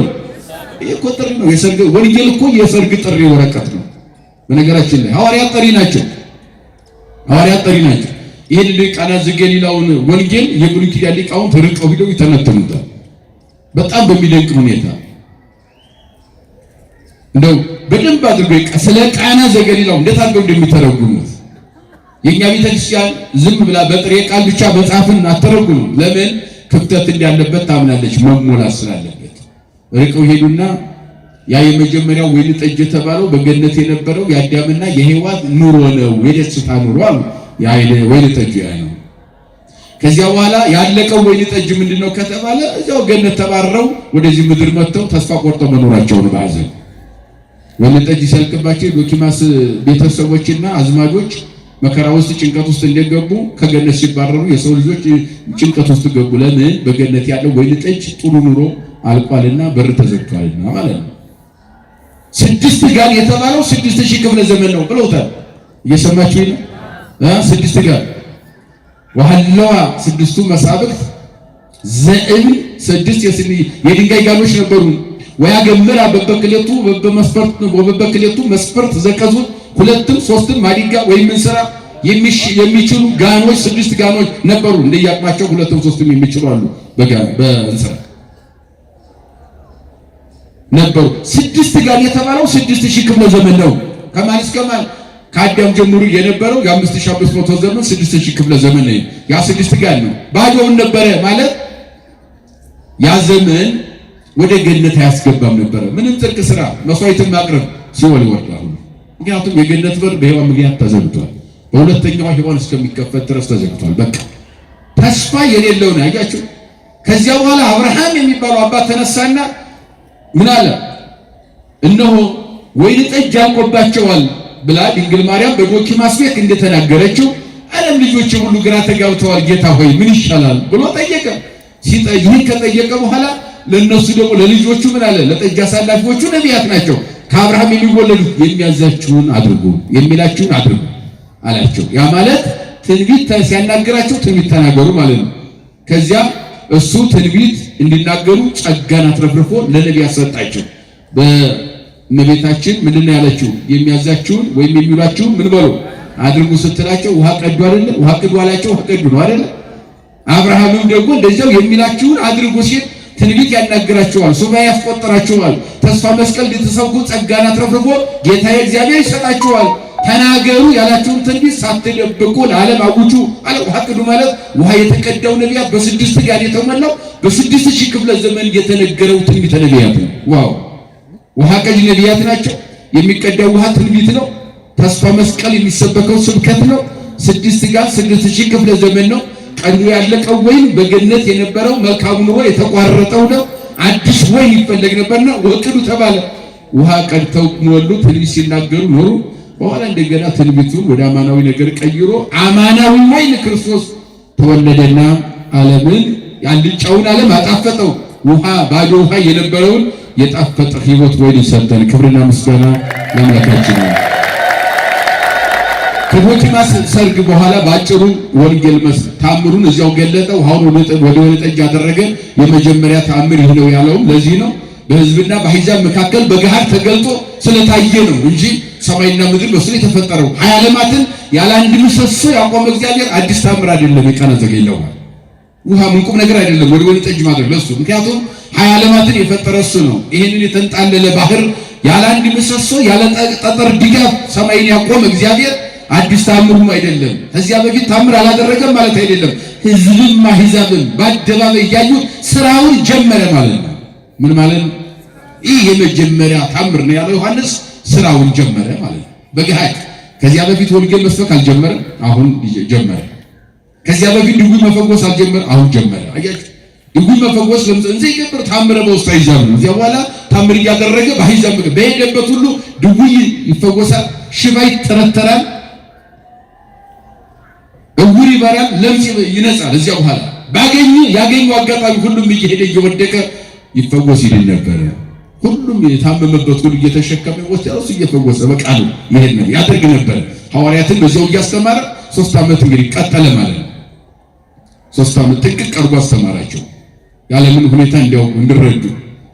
እነዚህ ምዕመን የሆኑትን ሐዋርያትን ወደ ቂሳርያ ወሰዳቸውና በዚያ ነው እንግዲህ ጴጥሮስ ስለ እምነት ጠየቀው። መሰከረ ጴጥሮስ በሰማይ በምድር ሰርፍታ ብሎ አንተ መሰረት ነህ፣ በአንተ ላይ ቤተክርስቲያን ይሰራታለሁ፣ ምዕመናን በአንተ ትምህርት ይሰራሉ ማለት ነው። ቤተክርስቲያን ምዕመናን እኔና እናንተ ነን። በጴጥሮስ ላይ የተሰራችው ቤተክርስቲያን እኔ ነኝ፣ እናንተ ነው። በምን ተሰራን? ወልድ ዋሕድ የሚለውን እምነት አጥብቆ መያዝ፣ በተዋህዶ መጽናት። ማን የሰበከው? ጴጥሮስ። ማን ያጸደቀው? ክርስቶስ። በዚህ ላይ መሰራት የተሰራችው ቤተክርስቲያን እኛ ነን። የማያናውጹን ሲኦል፣ የሲኦል በር፣ የገሃነም ደጆች መናፍቃን የማያናውጹን በጴጥሮስ ትምህርት ስለተሰራ ነው። ክብር ለአባቶቻችን ይሁን። የማይናወጽ ቤት የሆነው ለዚያ ነው። በጴጥሮስ ትምህርት ነው የተሰራ ነው። ወልድ ዋሕድ ብለን ነው የምናምነው። እንከን የለውም። ስብከታችን ሲፈልግ የመልአክ የገብርኤል ስብከት ነው፣ ሲፈልግም ራሱ ባለቤቱ የሰበከውን ስብከት ነው ምን ሰብከው። በዚህ እምነት ላይ ጸንተን መኖራችን መግለጽ ነው። እዚህ በኋላ እንግዲህ ሐዋርያትን እሱ ተሰቀለ፣ ሞተ፣ ተነሳ በ3ኛው ቀን 40 ቀን መጽሐፈ ኪዳን እያስተማረ ቆየ። ከቆየ በኋላ በሚያርግበት ጊዜ ምስጢረ እርገቱን ደግሞ ትንሣኤውን እንዳዩ እርገቱን እያሳያቸው ሲያርግ በኢየሩሳሌም ቆዩኝ አላቸው። በኢየሩሳሌም ማለት በቤተ መቅደስ ማለት ነው። ኢየሩሳሌም ቤተ መቅደስ፣ ኢየሩሳሌም እስራኤል ሀገር፣ ኢየሩሳሌም መንግስተ ሰማያት፣ ኢየሩሳሌም ድንግል ማርያም ብለን ተረጉማለን። ያስኬዳሉ። እንደዚያ ነው የሚተረጉም። ኢየሩሳሌም ምድራዊቷ ኢየሩሳሌም ድንግል ማርያም። ምክንያቱም ጀሩሳሌም ማለት የሰላም ሀገር ማለት ነው። የሰላም ሀገር ድንግል ማርያም ናት። ሰላም ክርስቶስ ነው። ሀገር ማርያም ናት። አያችሁ ሲተረጉም እንደዚያ ቤተክርስቲያናችን የሰላም ሀገር ኢየሩሳሌም መንግስተ ሰማያት ነው። ገብቶ የማይወጡበት አግኝቶ የማያጡበት ለዘላለም የሚኖር ይሄ ጨለማ የለ፣ ኮከብ አያስፈልግ፣ ብርሃን አያስፈልግ፣ የዚህ ዓለም ነጸብራቅ አያስፈልግ፣ ፀሐይ አያስፈልግ፣ በዚያ የሚያስፈልግ ምንም ነገር ሳይኖር ብርሃን ለብሰን ቅዱስ ቅዱስ እያልን እግዚአብሔር የምናመሰግንበት የሰላም ሀገራችን የእግዚአብሔር መንግስት ነው። እግዚአብሔር መንግስቱን ያውርሰን። አዎ ምንም አንጠራጠርም እንደምንወርስ። በደሙ የቀደሰን በ40 በ80 ቀን በስሙ የታተምን እኮ ነው። አንጠራጠርም። ድክመታችን ደግሞ መዘንጋት የለብን። ከዚህም በኋላ ሐዋርያት በ10ኛው ቀን መንፈስ ቅዱስን ላከላቸው። ባረገ በ10ኛው ቀን በተነሳ በ50ኛው ቀን ጸጋ መንፈስ ቅዱስ ወረደ። በኢየሩሳሌም ስለሆኑ ጸጋ መንፈስ ቅዱስ ተቆጣጠራቸው። ከዚያ በኋላ ወጥተው ማስተማር ጀመሩ። የሐዋርያት ሥራ ምዕራፍ 1 ላይ ይጠባበቁ ነበረ። ምዕራፍ 2 ላይ 10 ቀን ሲሆን ጸጋ መንፈስ ቅዱስ ወረደ። በእሳት ላንቃ አምሳል ወርዶ ተቆጣጠራቸው ነው። ጥቡዓን እንዲሆኑ የፈሩት ሁሉ እንዲጨክኑ ሰይፉንም ስለቱንም መሰቀሉንም እየረገጡት መከራውን ሁሉ ለዓለም ያበሩ ዘንድ የተሰጠ ጸጋ ይሄ ነው። እዚህ ላይ የማቴዎስ ወንጌል ምዕራፍ 10 ስታነቡ ሐዋርያትን ጠራቸው ይላል። መጀመሪያ ምን አላቸው? 12ቱን ጠራቸው። ምን አላቸው? ጠራቸው ማለት ሰበሰባቸው ማለት ነው። ወደ እሷ አቀረባቸው ማለት ነው። ከዚያ በኋላ የመጀመሪያውን ጴጥሮስ አለው፣ ሁለተኛውን እንድርያስ አለው፣ ሶስተኛውን ያዕቆብ፣ ዮሐንስ አለ እያለ ይቀጥላል።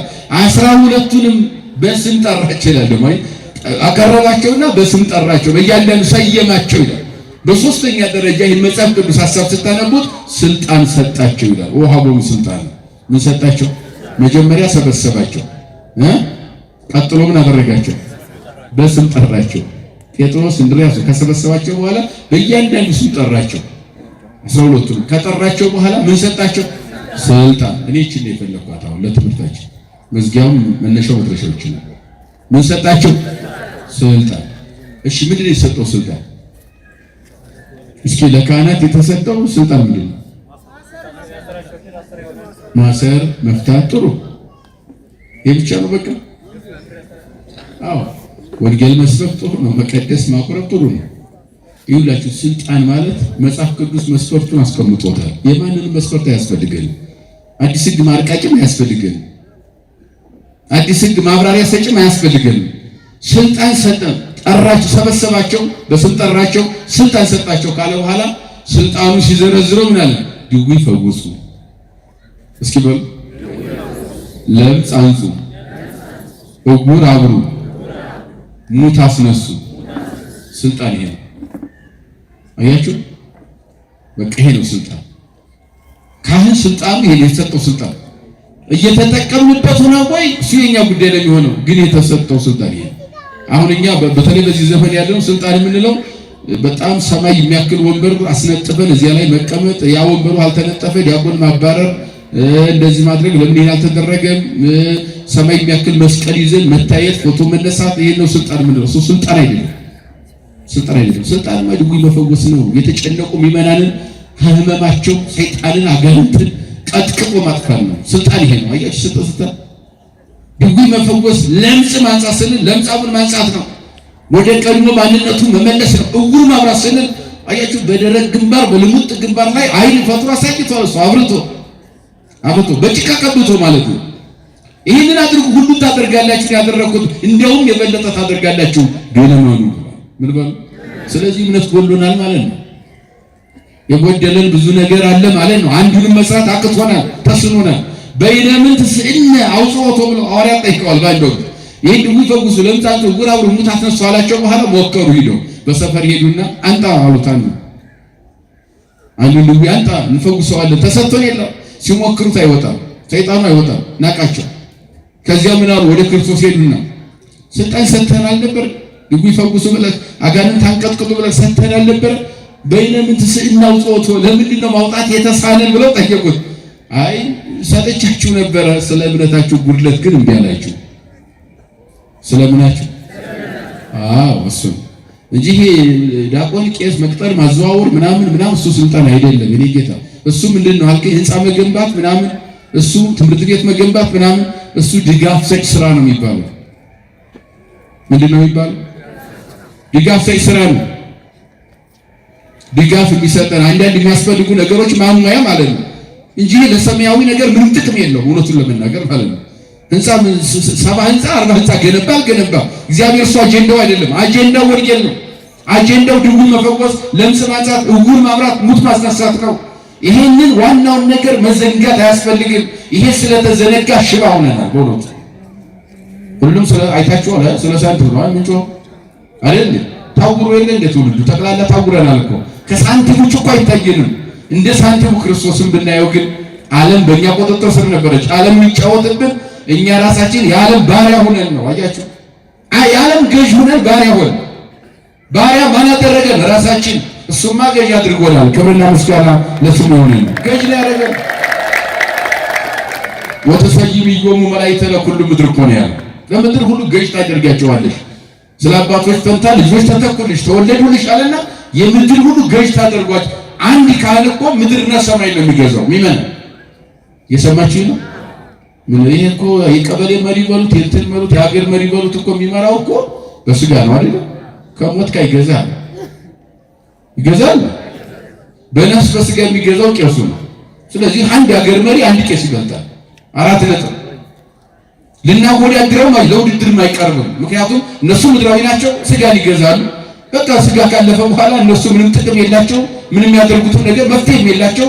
የሞተውን አስረስተው መግዛት አይችሉም። በነፍስም በስጋም እንዲገዛ የተሰጠው ለማን ነው? ለካህኑ ነው። በምድር በሰማይ የሰርፍታ ማለት የነፍስም የስጋም ገዥ መሪ አስተዳዳሪ ካህን ነው ማለት ነው። የተሰጠን ስልጣን ይሄ ነው። ስልጣን ድውይ መፈወስ፣ ለምጽ ማንጻት፣ ዕውር ማብራት፣ ሙት ማስነሳት።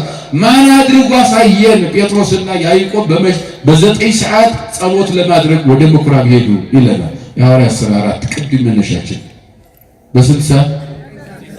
በ9 ሰዓት ጸሎት፣ የጊዜው ጸሎት የየሰዓት አለ 7 ሰዓት በሌሊትም በቀኑ ሲቆጠር እንደዚያ ነው ስርዓተ ጸሎት። ለቻለ ግን ሁልጊዜ መጸለይ ይችላል። ላልቻለ እንደዚያ ነው። ካልቻልክም አሁን ዘበሰማያት ብለህ በንጹህ ልብ እግዚአብሔርን አስብ። መዝሙረ ዳዊት መዝለቅ አይጠበቅብህም።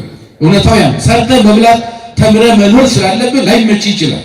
የሚፈልገው እግዚአብሔር ንጹህ ልብ ነው። ለቻሉ 24 ሰዓት ከቃል እግዚአብሔር ጋር ለሚኖሩ ለነሱ እግዚአብሔር ምድራዊ መልአክ አድርጓቸዋል። ለኛም የሚያማልዱ እግዚአብሔር ጋር የሚያገናኙ አድርጎ ስልጣን ሰጥቷቸዋል። ለዚህም ነው እኮ አሁን ካህናቱ በቤተ መቅደስ ብቻ እንዲያገለግሉ የሚደረገው እነሱ ሌላ ዓለም ሌላ ስራ ውስጥ እንዳይገቡ የሚባለው። በዚህ በቀኖና ቤተክርስቲያን 24 ሰዓት እኛን ወክለው እንዲጸልዩልን ነው እንዲያማልዱ ነው። በቃሉ ጋር ናቸው። ምን እንዲሉ ነው?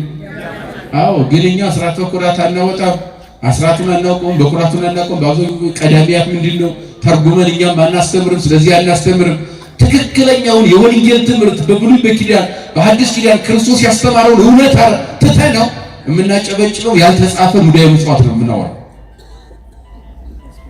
እየሰማችሁ ታውቁታላችሁ። ሙዳየ ምጽዋት ምንድነው? ለምንድን ነው ጥቅሙ?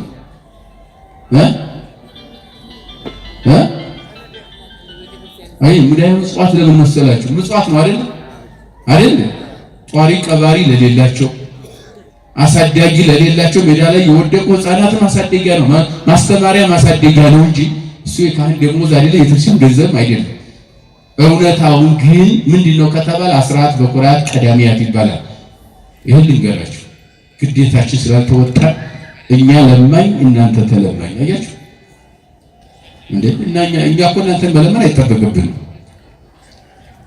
እንዴ? 100 ብር ካገኘህ በቃ 10 ብር የኔ ነው ማለት ነው። የክርስቲያኑ ነው፣ የኔ ደሞዝ ነው፣ የካህኑ ደሞዝ ነው፣ የዲያቆኑ ደሞዝ ነው። የሚጠበቅባቸው እነሱ አገልግሎት እግዚአብሔርን ቤት ማገልገል፣ ሰው ነገር ማገናኘት፣ ከእግዚአብሔር ጋር ማማለድ ነው። እኛ ደግሞ ከሰራ ነው ካገኘነው ነገር ከ10 አንዱ የማን ነው? ከ100 10 የማን ነው? የእግዚአብሔር ስትሉ እግዚአብሔር የሚበላው እንዳይመስልህ። ይሄ ደሞዝ ነው፣ የካህናት ደሞዝ ነው። የእግዚአብሔር ማለት የካህናት ደሞዝ ማለት ቅዳሴ የሚቀደስበት ማለት ነው። ቅዳሴ እንዴት ይቀደሳል? ስጋው ደግሞ ማን ይሰጣችኋል? እሺ ደሞዝ ከሌላቸው እነሱ ስደተኞች ከሆኑ አያችሁ፣ በደንብ ገልጸን እኮ ስለምናስተምራችሁ ነው። ጉድ በአንድ ወቅት ሙሴ በደብረ ናቦ አለፈና እግዚአብሔር እሱን ጠራውና ሰውሮ ወሰደው ወደ እግዚአብሔር። ይበቃሃል ህዝቡ ጋር ከዚህ በኋላ 120 ዓመት ሞልቷል አለ። በስትንከራተት ኖርክ፣ አሁን በኋላ ነገር ነው ኢያሱ ያሻግራቸውና ርስት ያካፍላል። እሺ አለ። ለኢያሱ ሰጥቶ ማንም በማያውቀው መንገድ እግዚአብሔር በመላእክት አማካኝነት ሙሴን ወሰደው ደብረ ናቦ። ወደ ዘዳግም ምዕራፍ 32 31 33 ማንበብ። ኢያሱ ተተካ፣ ህዝቡን እንዲመራ እግዚአብሔር ባናገረው ከሙሴ ጋር እንዳለው አንተ ጋር ያለው ቀጥላለሁ። ኤርትራን ባህር በሙሴ ላይ እንደሰነጠቅኩት በአንተ ላይ ደግሞ ዮርዳኖስን ሰንጥቄ ኢያሪኮን ግንብ ወደ አመድ ቀይሬው ትገባላችሁ። ርስት ታወርሳለህ። ርስት ታወርስ ግን ለ11 ብቻ ስጥ፣ ለአንዱ ለሌዊ እንዲያሰጠው አለው። ለ12 ነበር ርስቱ አይደል? ግን ለ11 ስጥ አለው። ከዚያ ኢያሱ ግራ ገባው። እንዴት 12ቱ ነገድ ናቸው የሚወርሱት ርስቱ? ከድሮ ጀምሮ ከአብርሃም ጀምሮ የተሰጠ ነው፣ እንዴት ነው እያለ ውስጡን ይሟገተው ነበር ኢያሱ። በኋላ በሚያካፍልበት ጊዜ ሌዊን አላካፍልም ሲለው ለምን አለ። እኔ እኮ እንደውም ካህን ነኝና ቅድሚያ ይሰጠኝ ይገባል ርስት አለ። ያን ጊዜ ለእግዚአብሔር አቀረበ። መቼስ መፍትሄ ከማን ነው ያለው? እግዚአብሔር ነው። ለጥያቄያችን ሁሉ መልስ አለው አማኑኤል። እና ምን አለ? እኔ እንዳልከኝ ለ11 ላካፍል ነበረ፣ ካህኑ ሌዊ ላታካፍለው ብለኛል። አንዱን ለይቼ ስተወው እሱ ደግሞ መጣብኝ ወደ እኔ። እንደውም ካህን ነኝ ቅድሚያ ለኔ መሰጠት ያለበት ከሌላው ይልቅ ከ11 ይልቅ ቅድሚያ ለኔ ይሰጠኝ ብሎ ተሟገተኝ፣ ተከራከረኝ። ምን ላድርግ ብሎ ጠየቀ። አያችሁ ምን ላድርግ አለው እግዚአብሔር። ይኸውልህ ኢያሱ አለው ለ11 ሙሉ ርስት አካፍላቸው፣ ምስራቁን፣ ምዕራቡን፣ ሰሜኑን፣ ደቡቡን አገሩን አካፍላቸው፣ በሰፊው አድርገህ ስጣቸው።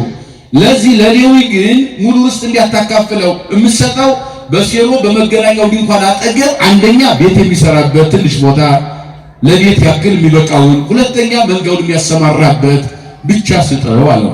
ለምን ብሎ ሲጠይቀው 11ዱ የአንዱ ርስት ናቸው አለ እግዚአብሔር። እስኪ በሉ አልሰማኋቸው። 11ዱ የአንዱ ርስት ገብቷችኋል? አልገባችሁም? እስኪ ተርጉሙልኝ። 11ዱ የአንዱ ርስት ናቸው ማለት ምን ማለት ነው? ምዕመናን የማን ሀብት ናቸው? በቃ ስለዚህ የካህን ሀብት የኛ ሀብት ማን ነው? እናንተ ናችሁ ማለት ነው። እናንተ አስራት በኩራት ቀዳሚያት ታቀርባላችሁ። ከዚያ ደግሞ እየተከፈለ ካህናት ያገለግሉናል ማለት ነው። 11ዱ እናንተ ናችሁ፣ አንዱኛ ነው። የኛ ርስታችን ማን ነው? ምዕመናን ናቸው። ይሄን ግን በደንብ አልነገርና እጅህን አውጣ፣ ከፍ አድርገው፣ ዝቅ አድርገው፣ አስገባ፣ ይሄን ያህል ብር አውጣ ምናምን ውግዘት ጋጋታ እንዴ! የወንጌል ጊዜን መሻማት ያስፈልጋል። በዚህ በማይረባ ዲስኩር ማያጸድቅ ወንጌል እስከ ጥጉ ነው መሰበክ ያለበት። ወንጌል ሲሰበክ ምን ችግር አለ? አንሰጥም እንደኛ ሰው ህይወቱን እየሰጠ አደባባይ ላይ እየተቃጠሉ ስለ እምነታቸው በሰይፍ እየተገደሉ ካህናት ጽና ይዘው እየተገደሉ አይደል? ራሳቸውን ዋጋ እየሰጡ አይደል? አባቶቻችን ምንድን የኛ ገንዘብ እንቁም ነገር ነው። ደግሞ መቃብር እኮ ስንወርድ እኮ 80 ህንጻ ብትገነባ ባቡጀዴ ተጠቅልለ ነው የምትወርደው አይደል? እስኪ አንዱ ህንጻ ብሎ ይወርድ ይሸኛል። አንዱ ህንጻ ስንሞት አንዱ ህንጻ ይሸኛል ወይ? እስከ መቃብር አፋፍ ሄደው አይሄድም። ስለዚህ ቤተክርስቲያናችን እንወቅ፣ የሚገባ እናድርግ። እንደው ስለ ግብጽ ስለ እንትና ምናምን ዓለም ያወራል። እኔ ስለዚህ ማውራት ብዙ አይመችኝም። ምክንያቱም በእምነት ትምህርት የግብጽን ቤተክርስቲያን እንፈጥራታለን እንጂ የግብጽ ቤተክርስቲያን ከኛ ቤተክርስቲያን ጋር አትወዳደርም። ክብር ለቤተክርስቲያናችን ይሁን። አትወዳደርም፣ እናውቀዋለን። አዎ ጥሩ ግንባታ አላቸው፣ ጥሩ ህንጻ አላቸው። ገዳማቱ ሁሉ እንደ ከዋክብት የሚያበሩ ህንጻዎች፣ ግንባታ፣ ትምህርት ቤት ተሰርቶባቸዋል። አዎ ሰልጥነዋል፣ ጥሩ ነው። ሃይማኖት ትምህርት ግን የኛ ምንም አይሆንም፣ ሩብ አይሆንም።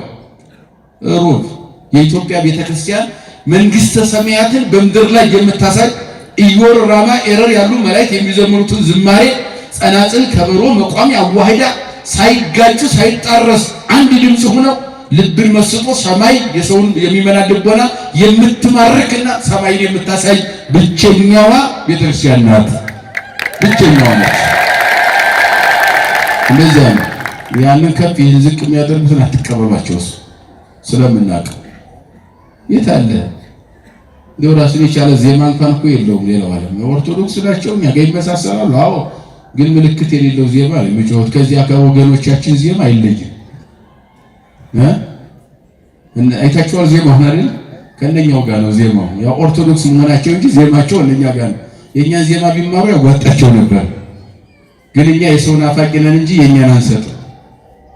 የእኛን ማንነት ኮርተን አንናገርም። የሚገርማችሁ ኮርተን መኩራት ካለብን እኛ ነን የምንኮራው። በአንድምታ ትረቀቃለች። ቅድም ያልኳችሁ አሁን ቃና ዘገሊላ ሰርግ በሶስተኛው ቀን የሚለውን የትኛው ዓለም ተረጉመዋል? የት አለ? የትኛው የዓለም ቤተክርስቲያናት የምታስተምረው የለም፣ አያውቁትም። ቀመረ ዘመን ቀምራ ተርጉማ ሶስተኛ ቀን ከየት እስከ የት እንደሆነ ጥንቅቅ አድርጋ ደረጃ በደረጃ መጽሐፍ ቅዱስን ክፍተት ሞልታ የምታስተምር የጨለመው ዓለም መቅረዝ የኛ ቤተክርስቲያን ናት። የኛ ቤተክርስቲያን። ስለዚህ ጸሎት ለመጸለይ ጴጥሮስና ዮሐንስ በስንት ሰዓት አልኳችሁ? በ9 ሰዓት ወደ ምኩራብ ወደ ቤተ መቅደስ ሄዱ ሊጸልዩ። በሚሄዱበት ጊዜ ከልጅነቱ ጀምሮ እግሩ ሽባ የሆነ አንድ ሰው ነበር። ኦሪያ የምትባል ቦታ ላይ ተቀምጦ ይለምናል። ኦሪያ ማለት ትርጓሜው የብርሃን ነጸብራቅ፣ የብርሃን መግቢያ፣ ዥንጉርጉር ውበት ያለው መስኮት ብለው ተርጉመውታል ማለት ነው። እዚያ መስኮት ላይ ተቀምጦ መግቢያ መውጫው ላይ ይለምናል። አላፊ አግዳሚውን እየለመነ ነው። ፍርፋሪ ስጡኝ፣ የምበላው የለኝም፣ ሳንቲም ቢቃቂ ስጡኝ፣ የምለብሰው የለኝም እያለ ሁለት እግሩ ሽባ ሆኖ የኖረ ሰው ነበረ። ሐዋርያ ሲያልፉ እነሱንም አያቸውና እባካችሁ የሚበላ ስጡኝ ወይም ቢቃቂ ሳንቲም ስጡኝ፣ ምንም የለኝም፣ የምተዳደረው ለምኜ ነው አላቸው። ሐዋርያትን አባቶቻችን የተሰጣቸው ሳንቲም አይደለም። ምን ተሰጥቷቸዋል? ስልጣን። ምን ተሰጥቷቸዋል? ዲቃቂ ሳንቲም አይደለም የሰጣቸው ክርስቶስ። ወርቅ አይደለም የሰጣቸው ክርስቶስ። የሚያብረቀርቅ ነሐስ አይደለም የሰጣቸው ክርስቶስ። ምን ሰጥቷቸዋል? ስልጣን ነው የሰጣቸው። በወርቅና በብር የማይገዛ ስልጣን የተሰጣቸው። ከዚያ በኋላ ተመየጥ መንገሌነ ተነጋገሩና ተመየጥ መንገሌነ ወደኛ ተመለስ አሉት። እኛ ነኝ አሉት። ምን አሉት? ወደኛ ምን በላሉት? ተመለስ አሉት። እንደ እነሱ እየለመናቸው አይደለም መቼ ወደ ሌላ ዞረ ቢሉ መተርጉማን አሉና እያየ እየለመናቸው አይደል ቢሉ አይ እንደው የለማኝ አይን እዚህም እዚያም ነውና እነሱ አለፍ ሲሉ አይኑ ደግሞ ሌላ ሰው ፈልጓል። ምክንያቱም ከዚህ ባጣ ከዚህ ይላልና አይኖቹ አላረፉምና ልብ ተረጋግቶ እኛ ነን ከኛ መፍትሄ ታገኛለህ ሲሉ ነው። ወደኛ ምን በል ተመለስ፣ ተመልከተንኛል፣ ሌላቲ አይን አይቃሽ፣ አይዞ ወዳና ወደ አትበል፣ አትጨ በሙሉ ልብ ሆነ በአይን ሳይሆን በልብህ እኛ ነን። ልብህን ለኛ ስጠን አሉት። ወርቅሳ ወብሩን አልገነ ወርቅና ብርስ የለንም አሉት። ያለንን እንሰጥሃለን በናዝሬቱ ኢየሱስ ክርስቶስ ስም ተነስና ተመላለስ ሲሉት ብድግ ብሎ ተመላለሰ። ስልጣን ይሄ ነው። አያችሁ፣ ስልጣን ይሄ ነው። የካህናት ስልጣን ይሄ ነው። በምን ሸጥ ነው የጠፋ ምን ሆኖ ነው የሚለውን ራሳችን መገምገም ያስፈልጋል።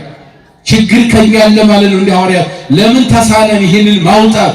ለምን ይህን ማባረር፣ ድውይ መፈወስ፣ ሰይጣን ማባረር ለምን ተሳነን ሲሉ ምንድን ነው ያላችሁ? የእምነት ጉድለት አለባችሁ ማለት ነው። ወይን ተጸጸ ሃይማኖትክሙ ስለ እምነታችሁ ጉድለት ነው አላችሁ። አያችሁ። ስለዚህ አንደኛ ስልጣናቸውን የሚጠቀሙ የስልጣኑ ባለቤት የሆኑ በስልጣኑ ጥርጥር የሌላቸው ነቅ የሌለባቸው አባቶችን እንዲሰጠን የማን ፈቃድ ይሆንልን? ሁለተኛ የታወረ ልብ እንዳይኖረን እኛን ደግሞ ብሩህ የሆነ የዓይን ልብ ይስጠን እግዚአብሔር ለሁላችን። ንስሐ ገብተን ሥጋው ደሙን ተቀብለን መንግስቱ እንድንወርስ እግዚአብሔር ይፍቀድልን። የእናታችን የንጽሕተ ንጹሐን የቅድስተ ቅዱሳን የድንግል ማርያም አማላጅነት የቅዱሳን አባቶቻችን ጸሎት አይለየን። ይቆየን።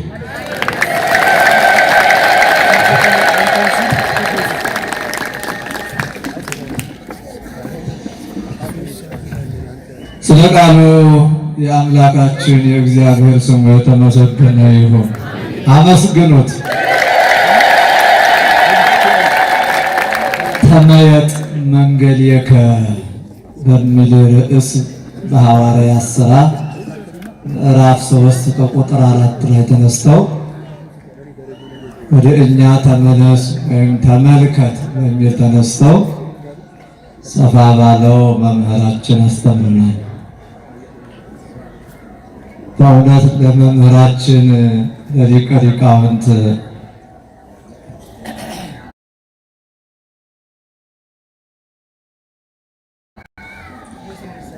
ዮሴፍ ደሳለኝ ቃለ ሕይወትን ያሰማል፣ ቃለ ሕይወትን ያሰማል፣ የአበውን በረከት ያድልልን። አመስግኑ። እኛም መለስ ልንል ያስፈልጋል። መለስ ወደ ራሳችን መመልከት ያስፈልጋል እና እንድንመለከት ማን ይርዳን? አንዲት ማስታወቂያ ነግራችኋለሁ። አንዲት እናታችን ናቸው። አስራት በኩራት 11,400 ብር አስገብተዋል። እግዚአብሔር ይስጥልን፣ አመስግኑ። እንዲሁም አንድ ወንድማችን ኃይለ ገብርኤል ይባላል። እባክህ አምላክ ይርዳኝ፣ ሁልጊዜ ደክማለሁ፣ ፓስፖርት እንትን ለማለት ቪዛ እየመታ እየተበላሸብኝ፣ እባክህ እርዳኝ፣ ወደ ውጭ ለመሄድ ነውና ብዬ እርዳኝ ያልኩት መጥቼ ቅዱስ አማኑኤል ፈጥኖ ደርሶልኝ ተሳክቶልኝ ወደ ውጭ ሄጃለሁና ለክብሩ መግለጫ የሚሆን አንድ የድባብ ጥላ ተሰጥተናል። እግዚአብሔር ይስጥልን። ሙካሾ ጥላ ነው፣ ሙካሽ ጥላ ነው። በጣም ደስ የሚል ነው የምታዩት። ቅዱስ አማኑኤል ከነገራችሁት ይደርሳል፣ ችግር የለበትም። ከልብ መንገር ነው፣ ይፈጽማል። ስለሚፈጽም ሁላችንም እሱን የሰማ ለእኛም ይስማል። ደግሞ አንዲት እናት ልጄን በጣም አሞረ፣ ቅዱስ አማኑኤል ሁሉ ያንተ ነው፣ ማድረግ ትችላለህና ልጄን ማርልኝ፣ አንተ ነህ የሰጠኸኝ፣ ካንተ ውጭ ማማክረው የለኝም፣ ሐኪም ቤት በወስደውም ሕክምና አላገኘምና ልጄ አንተ ግን ሁሉም ማድረግ ስለሚቻልህ እባክህ ፈውስልኝ አልኩት። ቅዱስ አማኑኤል አልዋለም አላደረም፣ ልጄን ወዲያው ፈወሰልኝ። ለክብሩ መገለጫ አንድ ጥላ መጥተዋል። እግዚአብሔር ይስጥልን። ወለተ ማርያም እንደዚሁ ጸበል ቅዱስ አማኑኤል መጥቼ ቅዱስ አማኑኤል ታምሜ ነው የመጣሁት፣ ቅዱስ አማኑኤል ፈውሰኝ አልኩት። በጸበሉ ተጠመቁ፣ ተፈወስኩኝ።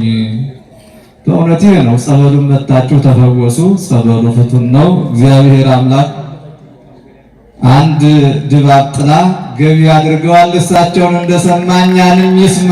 አሁን ወደ መጨረሻው ሲሄድ ይች እንደምታውቁት የጎልፍ ክለብ የካቲት 1 ቀን ይህ ለህንፃው ጦር ኃይሎች አካባቢ ነው። ለዚህ ለህንፃው መሰሪያ ፍሬ ለምናፈራበት የምሳ ግብዣ ስለተዘጋጀ 6 ሰዓት ተኩል ነው። ይችን ይዞ ነው የሚገባውና አንደኛ ይህን ለልጆቻችን ማፍሪያ ታሪክ ነው የምንሰራው። በሁለተኛ ደግሞ እኛ ተጠርተን መቅረት እንደው መታዘዛችን ራሱ በረከት ነውና ሁላችሁም ይችን 10,000 ብር ናት እየገዛችሁ እንዲሄዱ። በሁለተኛ ደረጃ ደግሞ የ2,000 ብር ትኬት፣ የ1,000 ብር እንደዚሁ ደግሞ የ500 የ100 የ200 በመካከላችሁ እየዘሩ እሱን እየወሰዳችሁ እንድትሄዱ። በመጨረሻ ደግሞ እዚህ ቲሸርት አለ፣ ቲሸርትም አለች 500 ብር ናት። እሷንም ይዛችሁ እንድትሄዱ። እዚህ በመካከላችሁ እየተዘመረ ጥላ ይዞራል። ይችን ማሳሰቢያ ለመስጠት ነው። የቤተ ክርስቲያኑ የአስራት በኩራት የምታስገቡበት የካቴድራሉ አስራት በኩራት አንድ የምታስገቡበት የኢትዮጵያ ንግድ ባንክ ምዕመናን ባላችሁበት በሞባይል ባንኪንግ አስራት በኩራት የእግዚአብሔር ነው። የእግዚአብሔር እንደ እግዚአብሔር ማድረግ ያስፈልጋልና የአስራት በኩራት ሁልጊዜም ይዛችሁ በዚያ ብታስገቡ ቅዱስ አማኑኤል እናንተን ያያል። ሰው እንትን ስላለ አይደለም እና አየም ስለሚያያችሁ 100,156,65,915 ነው አስራት በኩራት የምታስገቡበት የንግድ ባንክ የካቴድራሉ ባንክ ማለት ነው። 100,056,65,918 ይሄን ይዛችሁ በዚህ ማስገባት ትችላላችሁ። በሁለተኛ ደረጃ ደግሞ ይህ ህንጻው 10215809,238 ይሄው የኢትዮጵያ ንግድ ባንክ ነው። ይሄ ደግሞ የህንጻው ማሰሪያ ነው። የአባይ ባንክ ደግሞ ጥር ያለች ራሱ ባለቤቱ 2813 እግዚአብሔር አብ ይችን ይዛችሁ በዚህ ምዕመናን እንደውም እንትን ሳትሉ አነሰ በዛ ሳትሉ በዚህ ገቢ እንድታደርጉ። ወለተ ሥላሴ ለቅዱስ አማኑኤል ነግሬው ነበር። ሁሉ ያደረግልኝ 10,000